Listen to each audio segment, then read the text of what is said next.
베리 인터레스팅 테크놀로지. 지난 15일 경기 성남시 서울공항에서 개막한 서울국제항공우주 및 방위산업 전시회에 관람한 미국 방위산업 업체 콜린스 항공우주시스템션 카티시의 감상평이다. 그는 이날 기자와 만나 연신 매우 흥미롭다며 감탄사를 쏟아냈다. 이어 평소 한국의 무기산업에 관심이 많았는데 이번 전시에서 그 기술 수준을 체감할 수 있었다고 덧붙였다. 카티시 말처럼 지난 20일 6일간 열렸던 서울 아덱스에는 그 어느 때보다 풍성한 잔치상이 차려졌다. 규모만 해도 그렇다.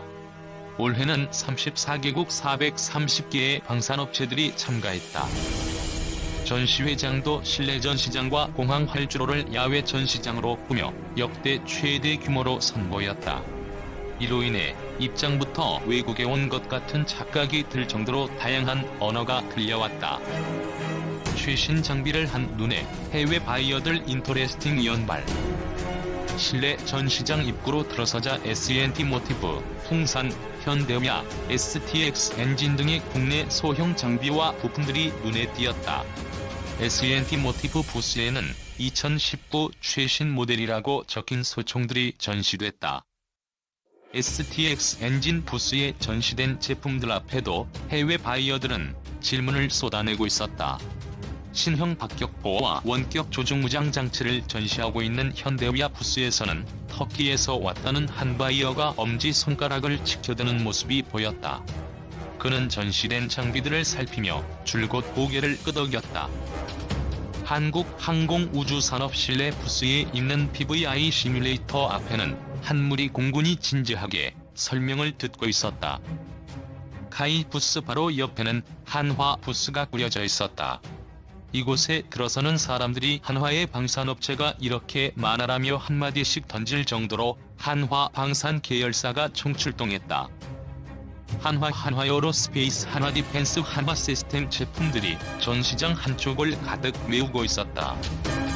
한화 부스에서 가장 주목을 받은 것은 전시에서 최초 공개된 한화디펜스의 미래형 장갑차 레드백이었다. 최근 호주군 미래형 궤도 장갑차 획득 사업의 최종 후보 장비 올라 독일과 경쟁하고 있는 모델이다. 회사 관계자는 지금까지 나온 장갑차 중 가장 좋은 모델이라고 할 수 있다고 말했다. 실물 크기 직접 볼 수 있는 야외 전시장 감명 깊다. 야외 전시장으로 나서자 전 세계에 수출 중인 KT-1 기본 훈련기, T-50 고등 훈련기 등 국산 완제기를 비롯한 국내외 항공기와 K9 자주포, K2 전차 등을 실물로 볼 수 있었다. 야외는 총 76종 92대의 지상 장비가 전시됐다. 지상 장비에는 이를 직접 운영하는 해외 군인들이 특히 관심을 보였다.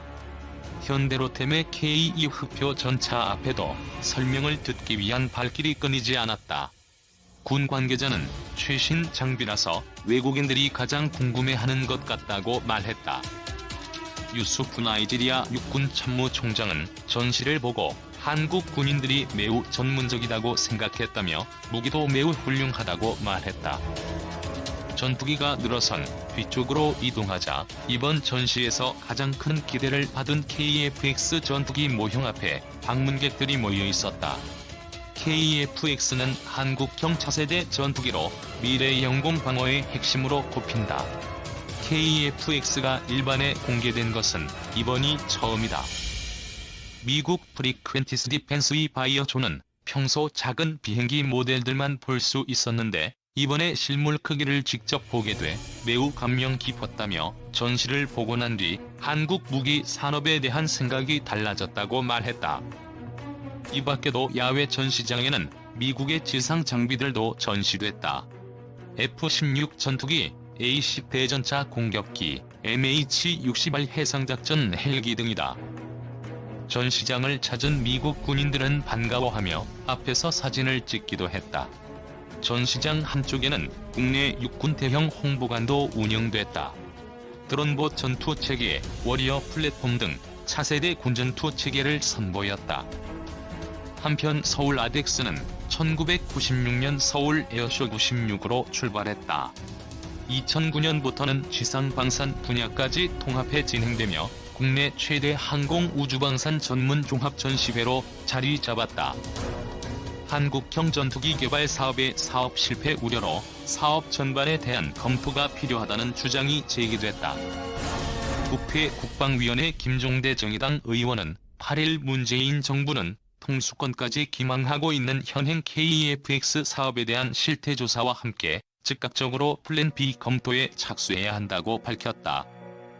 그러면서 현 KEFX 개발 사업은 사업 수행의 전략 부재, 국내 개발 역량을 초과하는 과도한 ROC와 국산화 목표 등으로 실패가 우려된다며 청와대 주관하에 KEFX 사업 전반에 대한 재검토 및 사업 성공을 위한 전략 재수립이 필요하다고 지적했다. 김 의원에 따르면 전투기 개발 사업은 경제성을 중시하는 추세를 보이지만 공군은 개발 비용이 2조 원 이상 추가 소요되는 쌍발 엔진 형성에 이어 5세대 전투기에 나 있는 내부 무장창을 요구하고 있다. 이와 함께 핵심 센서와 같은 기술적 난이도가 높은 구성품은 기본 설계 검토나 핵심 설계 검토 단계에서는 성능 검증이 끝나야 하는데 완제기와 부품 국산화를 병행하고 있어 사업 리스크가 가중되고 있다는 게 김 의원의 설명이다. 김 의원은 현재 AESA 레이더를 포함한 4개 핵심 센서의 개발에 성공이 불가능하다는 것이 중론이라며 특히 AESA 레이더의 소프트웨어 개발 진행 현황과 이스라엘 업체와 공동 개발 형태인지 국내 개발인지 소유권은 어떻게 되는지 모호하다고 주장했다. 이와 함께 인도네시아 정부가 지난해 하반기 이후 개발비를 미납하면서 향후 납부 여부도 불투명하다고 김 의원은 지적했다. 인도네시아 정부는 지난해 하반기부터 올해 상하반기까지 2,400억 원에 가까운 금액을 미납하고 있는 것으로 전해졌다. 김 의원은 미국의 연이은 금리 인상으로 인해 신흥국의 경제 위기 가능성이 고조되고 있어 인도네시아의 개발비 납부가 어려울 것으로 전망된다고 말했다. 정부 관계자에 따르면 현재 한국과 인도네시아는 분납금을 어떻게 처리할 것인가를 두고 논의 중인 것으로 알려졌다. 김 의원은 전투기와 같은 최첨단의 무기체계의 경우 어느 한 가지만 차질을 빚더라도 사업 전반에 심각한 영향을 미쳐 군의 전력 공백은 물론 방산업계 전반에 악영향이 불가피하다며 그런 의미에서 KEFX 사업에 대한 즉각적인 실태 파악과 플랜 B 검토는 처벌이나 책임 규명을 넘는 범정부적인 노력이 필요하다고 밝혔다. 공군 한국형 전투기 사업에서 결국 쌍발형을 선택하다. 몇 가지 우려사항들. 합동참모본부가 7월 18일 즉 오늘 열린 합동전략회의에서 한국형 전투기 개발 사업 방향을 쌍발 형상으로 하는 개발안을 군여구 성능으로 최종 선택, 확정했다고 합니다. 결국 공군은 단발안인 C500-2안을 버리고 쌍발안인 C103을 선택했군요. 합참은 앞서 지난 7월 10일 열렸었던 회의에서도 보람의 사업 추진 태스크포스팀 측이 당초 권고했던 쌍발 엔진의 한국형 전투기 개발을 잠정 결정한 것으로 알려져 있습니다. 국방부는 지난해 말 KEFX 체계 개발을 위해 착수금으로 200억 원의 예산을 이미 확보해 놓은 상태라고 합니다. 현재까지 알려진 바로는 쌍발 엔진 설계의 한국형 전투기 개발 사업은 개발비만 8조 5천억 원에 도입 수량 120대입니다. 그런데 정작 여기서부터가 이제 문제입니다. 최근 보도로는 단발형 개발비 예측은 그대로인데 쌍발기 개발비 예산은 대폭 줄였다는 소식이 있습니다. 말이 안 되죠. 그리고 사기성 짙은 비현실적인 양산 단가 670억 예측은 아직도 그대로인가요? 여기에 대해서는 아직 발표가 없습니다. 아무튼 전력화 시기도 당초 계획인 2011에서 2022년에서 3년 이상 늦춰진 2025년이 됐다고 합니다. 이건 좀 많이 우려스럽죠. 전투기 개발 역사를 보면 실제 완성은 예상보다 항상 더 지체됐었습니다. 2030년 이후에나 보게 되는 거 아닌지 불안합니다. 노후기 대체가 너무도 시급한 공군의 전력 공백 기간이 그만큼 더 늘어난다는 얘기가 됩니다. 문제점들을 다시 세분해보죠. 우선 개발비 문제입니다. 한국국방연구원 측은 과거 한국형 전투기 사업 단발은 6조 원대, 그리고 쌍발형은 개발비로 9조 6천억 원이 예측했습니다. 우리 군은 개발비를 6조 원대로 터무니없이 낮게 책정했던 사익 집단인 ADDR을 버리고 1조 1천억 원가량 깎긴 했지만 키드 즉 그대로 수용한 셈이 됩니다. 여기서 추가로 궁금한 건 8조 5천억 원이란 게 어디까지의 개발 비용인가 궁금합니다. 알다시피 C-103은 3단계에 걸친 블록화 개발이라고 주장해 점수를 크게 얻은 바 있습니다. 일단 4.5세대 전투기를 우선 만들고 나중에 5세대기로 차례차례 업그레이드 개발한다는 주장입니다. 전투기 개발 사상 유례가 없는 방식입니다. 저는 8조 5천억 원이란 비용을 책정한 개발 비용은 블록 1까지의 개발 비용이라고 단정하고 있습니다. 따라서 블록 2, 블록 3을 위해 천문학적인 추가 개발 비용이 초기는 필수적이라는 얘기입니다. 이 사업은 워낙 큰 비용 투입 때문에 대마불사로 코가 꿰어 질질 끌려가게 될 개연성도 높은 사업이 됐습니다. 한국형 전투기 사업 관련해서 그동안의 개발비 상승 동향도 참으로 재미있습니다. 이 사업은 최초 2조 6천억의 터무니없는 개발비 산정으로 시작하였죠. 이후 5조 원, 6조 5천억으로 차례로 오르더니 최종적으로는 8조 5천억인 됐습니다.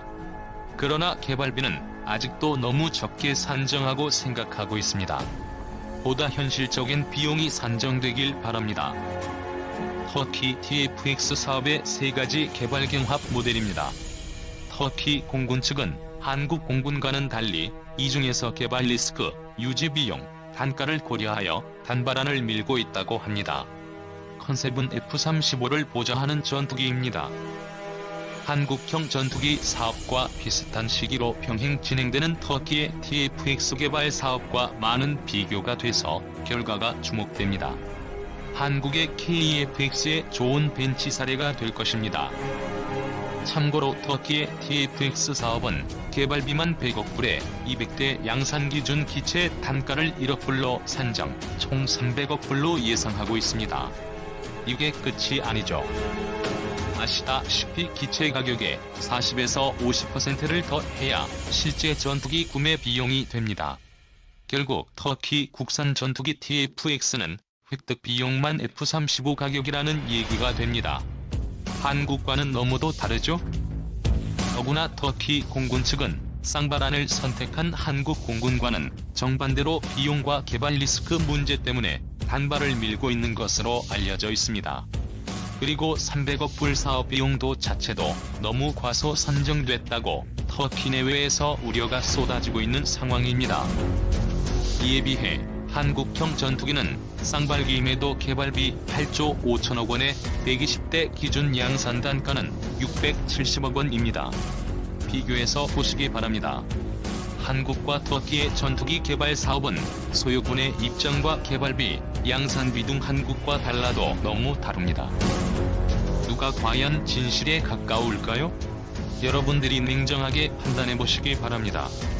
여타 전투기 개발 사례에 비추어 한국의 KEFX 사업은 개발비 양산 단가 모두 아직도 지나치게 낮게 산정돼 있습니다. 저러다 나중에 어떻게 감당하려고.